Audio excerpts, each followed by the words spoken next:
I remember those line na nagsabing, "Magbiro ka lang sa lasing, 'wag lang sa bagong gising."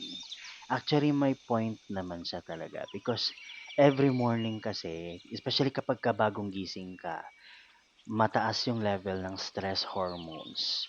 So, ibig sabihin nun, kapagka mataas yung stress hormones, irritable yung tao.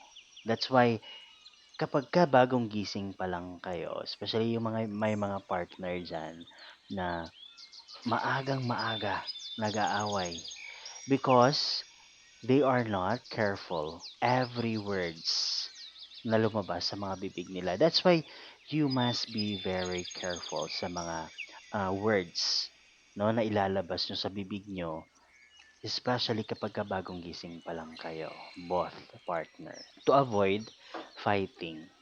So, always remember na basta bag uganing mata ang usa ka tawo, irritable gina siya. So, dili ka pwede magpasagad og pagwas og mga words nga maka-trigger sa ego sa imong partner because mao gina siya mag-cause og away, no?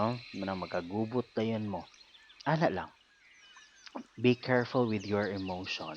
Basta morning, bagong mata, kinahanglan nga dili usa magsulti-sultig mga topic nga makapa-irritate, no?